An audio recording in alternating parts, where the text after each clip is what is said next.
Sudah pagar laut gak selesai-selesai, kemudian muncul lagi perkara tabung gas LPG ya, LPG 3 kilo, lalu muncul lagi perkara penghematan anggaran besar-besaran dari pemerintah, semua difokuskan untuk makan bergizi gitu kan.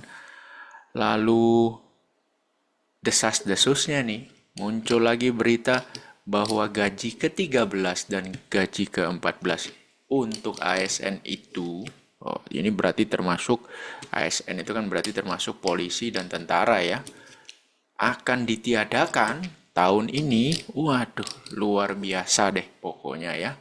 Kemudian muncul lagi kemarin itu ya, Bank Mandiri rilis laporan keuangan di mana pertumbuhan laba bersihnya itu kecil sekali, tapi pertumbuhan kreditnya itu besar, 19%, ya kan? Itu agak sulit untuk dicerna karena kreditmu tumbuh 19%. Kreditmu tuh tumbuh begitu besarnya. Tapi kenapa labamu hanya tumbuh kurang dari 2%? Berarti simpelnya adalah cost of fundingmu tuh besar, ya modal bungamu tuh besar. Jadi kamu tidak bisa efisiensi sehingga kreditmu memang tumbuh. Kamu genjot sales, genjot, ya kan? Kamu bisa dapatkan sales itu dalam hal ini kredit, tapi keuntungannya itu kecil. Artinya kamu mencoba mengambil klien dari milik toko sebelah, ya. Kamu berhasil menarik klien itu pindah ke kamu, berhasil, terbukti dari pertumbuhan kreditmu 19%. Tapi kamu mendapatkan omset tersebut dengan cara antara dua nih, kamu turunin bunganya atau kamu kasih sesuatu lebih kepada konsumen sehingga mereka mau pindah. Yang mana itu mengakibatkan, ya, dua-duanya itu pasti mengakibatkan cost of fundingmu naik, sehingga meskipun effort yang dikeluarkan begitu besar, tapi labanya cuma tumbuh sedikit. Alhasil dihajar Pak Bank Mandiri ya. Kita nggak usah bahas hari ini dulu. Kemarin aja udah melelahkan ya. Kemarin itu di tanggal 6 Februari itu udah melelahkan melihat Bank Mandiri dalam satu hari itu nggak COVID ya, tapi turun hampir 7,7% dengan volume terbesar loh. Anda lihat itu volume terbesar. Bayangin volume terbesar sejak tahun 2014. Lu gila aja lu. Ya. 2014. 10 tahun terakhir. Kemarin itu adalah volume terbesar. Dan cilaka 12-nya lagi, tadi saya coba kulik-kulik gitu ya. Bank Mandiri. Asing itu jualan kemarin ya. Ini saya tidak melihat broksum, saya tidak melihat asingmologi apa segala macem ya, tapi saya punya nih template-nya, saya punya FL-nya. Jadi ini cuman untuk ya membuat Anda lebih takut lagi lah gitu, mendramatisir suasana.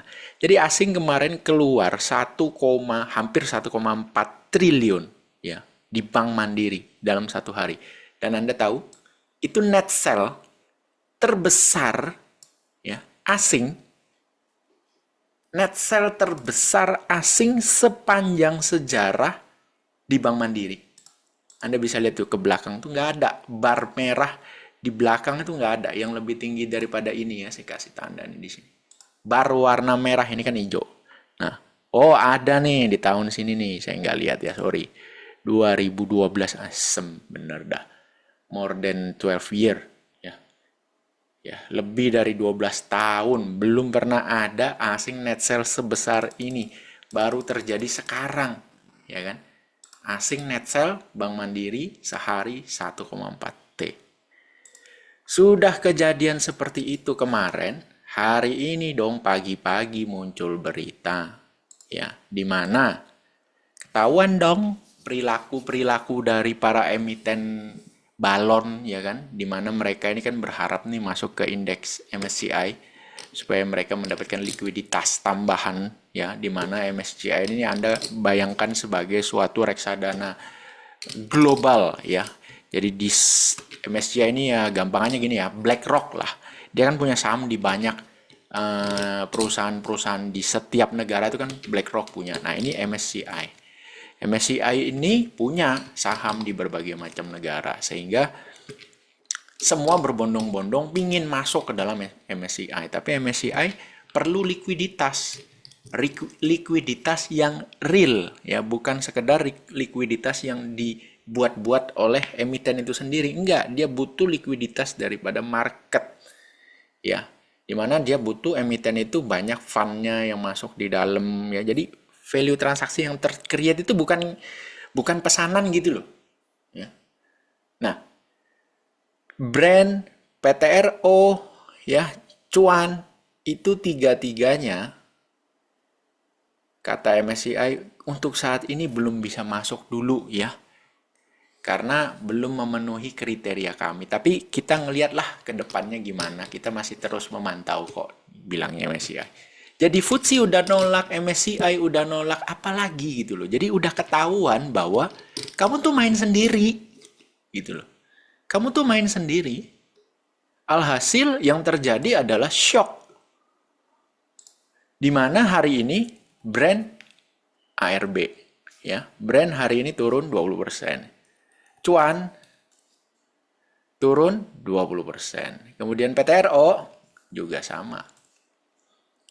Turun ARB 25%. Ya, tiga-tiganya ARB. Pertanyaannya, siapa yang bikin ARB? Apakah si emiten itu sendiri kah? Mr. PPK yang bikin? Ataukah BlackRock kah? Ataukah retail ini kah? Jawabannya simple. Apa yang membuat ARB? Sudah ditolak kan sama MSCI. Jadi apa kepentinganmu untuk menyusun lot pada deretan harga di bid? Gak ada, wong kamu udah ditolak kok sama MSCI. Ya udah, kamu nggak usah susun lot di harga bid, itu nggak usah, kosong gitu loh, jebret. Jadi karena tidak ada yang isi, karena si market maker ini dalam hal ini adalah si emiten tidak mengisi di bid, ya udah, asing panik dong lihat, asing retail panik dong lihat, aduh, kok kosong nih, oh, mumpung ada lotnya nih di harga ARB, gua buang. Retail panik, seperti itu. Tapi apakah emiten panik? Enggak, emiten cuma tidak memasang lot pada susunan harga bid. Itu. Kemudian dilihat sama retail, waduh, paniklah mereka. Tahu dari mana? Simple, Anda lihat cuan. Brand. Ya, kita bicara yang paling besar dulu nih, brand. Brand Anda lihat volumenya, meskipun ARB, volumenya itu kecil sekali, jauh di bawah rata-rata, ya. Jauh di bawah rata-rata, volumenya kecil sekali. Jadi artinya bukan emiten yang jual, bukan Mr. PP yang jual. Ya, Anda boleh cek deh nanti. Pasti kan biasanya kalau emiten, ibaratnya owner yang jualan itu kan ada laporannya, ya. Pasti bukan beliau. Karena ya buat apa membuat ini hancur, wong saya nggak nyusun harga di bid aja udah hancur, kan gitu. Terus bisa ARB berapa kali nih, kan udah ditolak sama MSCI. Apakah bisa 3-4 kali ARB? Kemungkinan itu ada. Tapi yang perlu diingat adalah dulu pernah ada kejadian di mana tidak jadi masuk LQ45, ya kan? Karena brand pernah disuspend, ya, 2 hari nih. Ya. Waktu itu kan masih ada FCA apa segala macem lah itu, ya. Bursanya bikin aturan seperti itu. Alhasil sulit untuk memasukkan brand ke dalam LQ45 karena dia pernah disuspend. Nah, otomatis cuan kan juga sama tuh, ya. Cuan pernah disuspend, maka itu membuat cuan tidak bisa masuk ke dalam LQ45 dulu, ya. Padahal udah liquid tuh.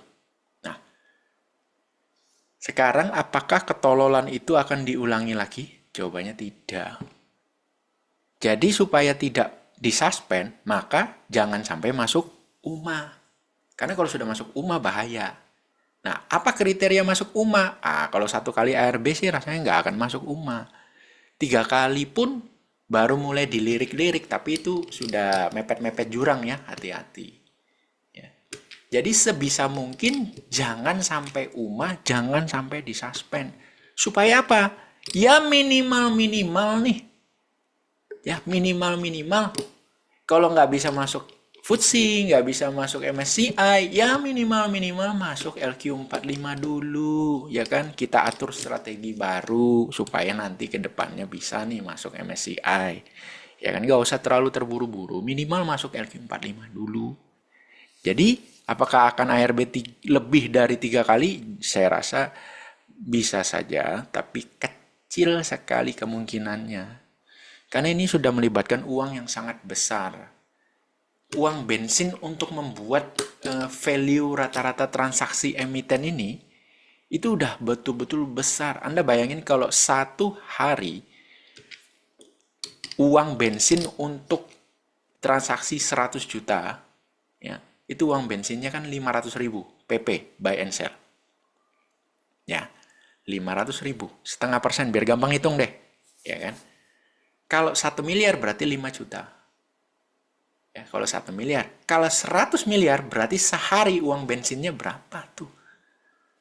Ya kan? Hitung pelan-pelan. 100 juta uang bensin 500.000. 1 miliar 5 juta. 100 miliar 500 juta. Uang bensin satu hari loh. Ya, cuman ibaratnya membuat value nilai transaksinya itu terlihat besar, terlihat liquid. Kali 1 tahun, 200 hari kerja misalnya. Ya kan, kalau 500 juta kali 100, 5M, 50M. Berarti kalau 200 hari kerja, 100 miliar. Duit bensin doang. Anggaplah dapat diskon fee lah ya. Karena kan besar nih transaksinya. Berarti 50 miliar bos. Uang bensin doang tuh, fee transaksi doang. Setahun 50M. Kali berapa emiten yang dia punya? 3 emiten, 150M. Uang buang begitu saja untuk fee transaksi. Jadi kalau sampai misinya tidak tercapai, gimana mau balik modal? Gitu. Jadi kalau ditolak MSCI, oke deh. Saya pakai strategi lain. Minimal masuk LQ45 dulu. Ya kan? Supaya nafas saya ini misal lebih panjang lagi. Karena kalau masuk LQ45 minimal fund-fund lokal nih, reksadana saham yang ada di lokal nih, mau nggak mau kan harus juga masuk beli. Dengan begitu free float, ibaratnya free float saya itu akan benar-benar bisa nyebar nih. Artinya dipegang oleh lebih banyak orang. Dan saya bisa memperbesar free float yang ada di market. Sehingga nanti ke depannya MSCI dan FTSE akan melihat, oh iya, ini udah tobat nih ya, bagus gitu kan. Kamu udah bisa ibaratnya mendistribusikan barangmu ke market. Jadi ibaratnya saya kalau mau masukkan kamu ke dalam indeks MSCI, saya itu tidak berasa sedang bertarung dengan owner perusahaan, tapi ibaratnya uang saya diserap oleh market. Gitu ya. Jadi jangan terlalu serakah, ibaratnya harus langsung masuk MSCI. Nah, pertanyaan berikutnya, berarti kalau tesisnya seperti itu, maka penurunan IISG ini akan berhenti dong. Tidak akan lebih dalam dong. Ya kan? Harusnya tidak akan lebih dalam dong. Nah, kalau kita berkaca pada tesis itu tadi, kita berpatokan pada tesis tersebut, maka jawabannya iya, tidak akan lebih dalam. Artinya, market kita akan seperti biasa, yaitu ditopang oleh saham-saham konglo, ya kan? Kalau tesisnya seperti itu.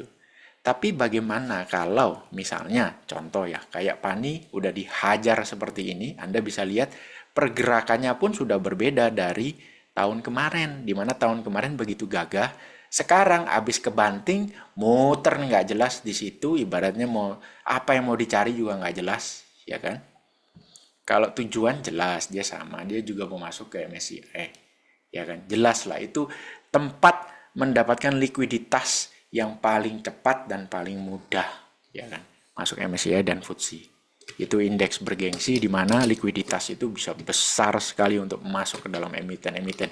Itu merupakan arena bagi owner untuk paling tidak kembali menjual kepemilikannya. Tapi sekaligus tetap harus memaintain ya.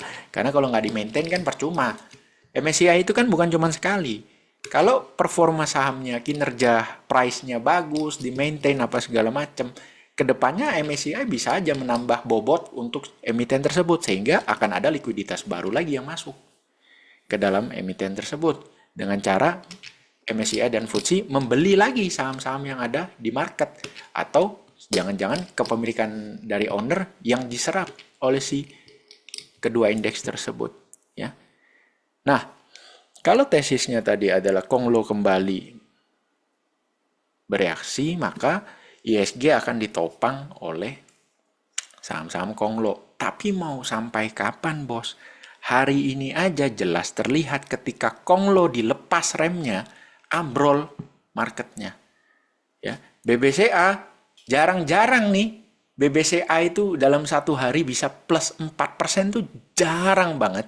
Mau nggak mau dia harus plus 4% supaya market kita nggak terlalu jelek itu. Tapi apa ya bisa BBCA tiap hari plus 4%? Ya tentu saja susah. Jarang-jarang bos bisa plus 4%.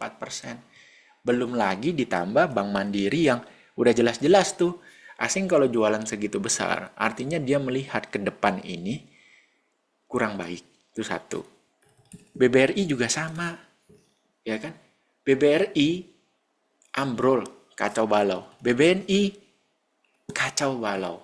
Ya kan? Kenapa kacau balau? Simple. Daya beli masyarakat lemah. Ketika daya beli lemah, dikhawatirkan akan terjadi kredit macet. Ya, kredit macet terjadi, ya kan? Daya beli lemah, kredit macet terjadi, implikasinya kemana-mana. Seperti itu. Dan yang paling terpukul terlebih dahulu kalau daya beli melemah sudah pasti adalah sektor perbankan. Ya, kredit macet naik. Terus emiten-emiten karena melihat daya beli masyarakat yang melemah, emiten-emiten malas nih melakukan ekspansi. Ketika malas melakukan ekspansi, apa yang terjadi?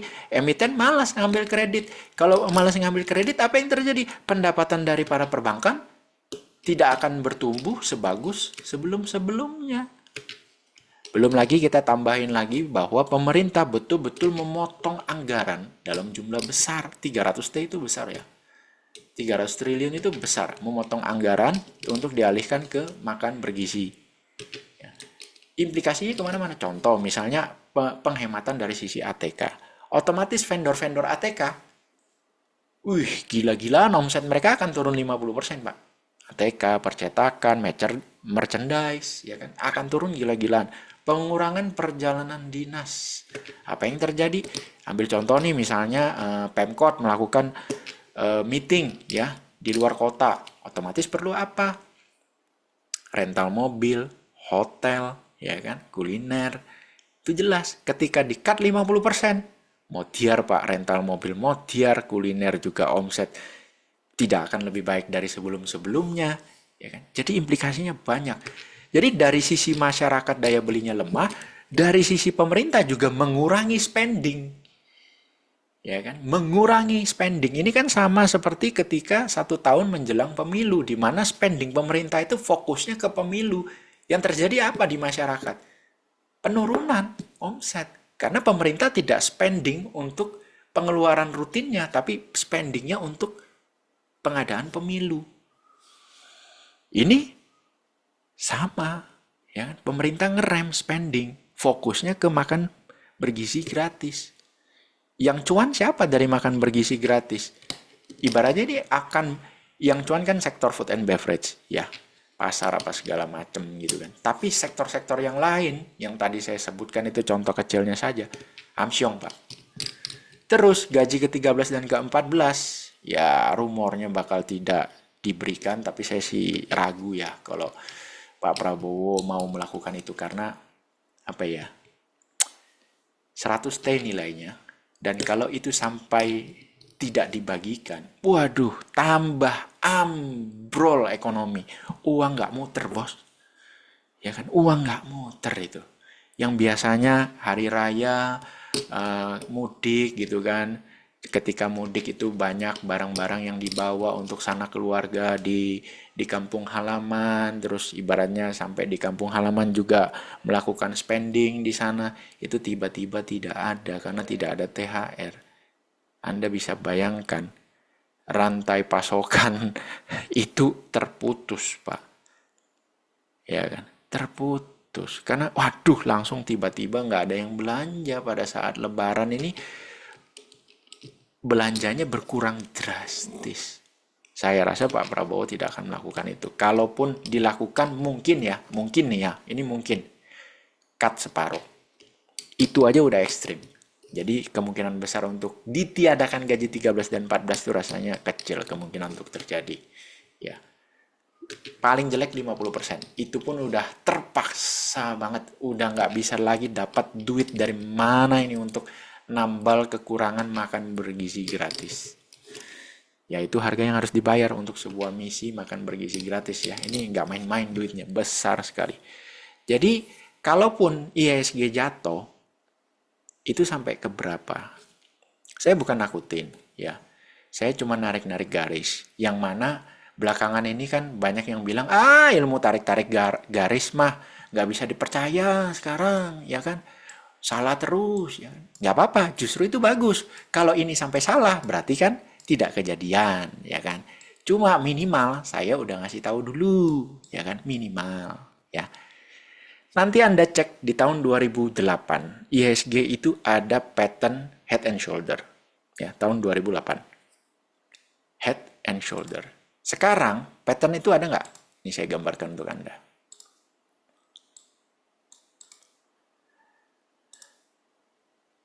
Minimal saya udah memperingatkan kepada Anda, ya kan? Minimal itu, ya kan? Kalau Anda menganggap bahwa ilmu tarik-tarik garis sekarang udah tidak gacor lagi, nah justru bagus. Artinya target ini tidak akan tercipta, jadi Anda tidak perlu khawatir, ya kan?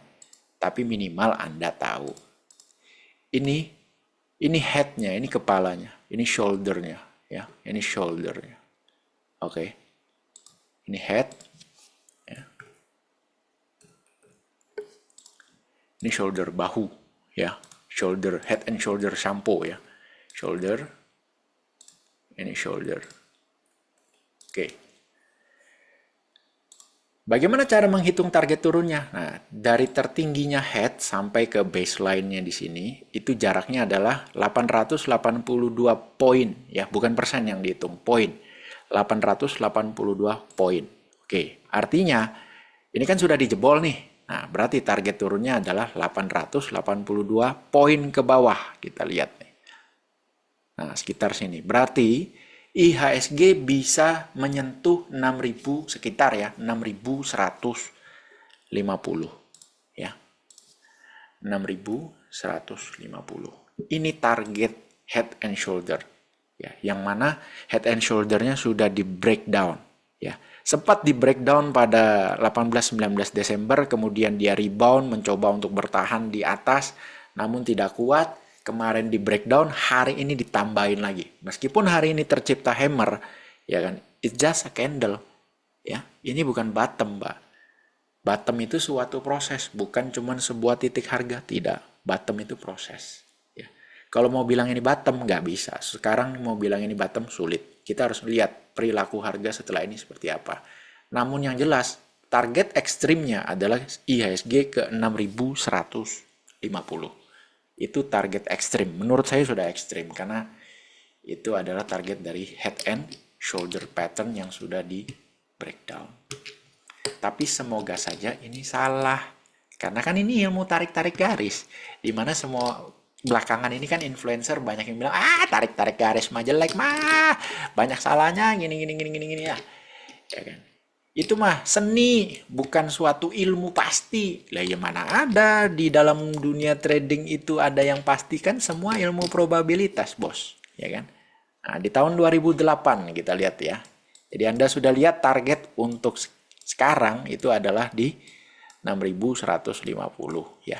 Nah, ini 2008 head and shoulder. Shoulder. Oke. Ini head. Ya, ini head. Ini bahu kanan. Oke. Berapa target penurunannya? Hitung dari sini sampai ke sini. Kita hitung sampai sini aja, nggak usah dalam-dalam, Pak. 780. Oke.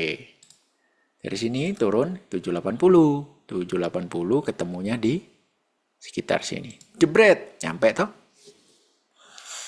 Nyampe kan? Kesentuh tuh. Itu ngerinya head and shoulder.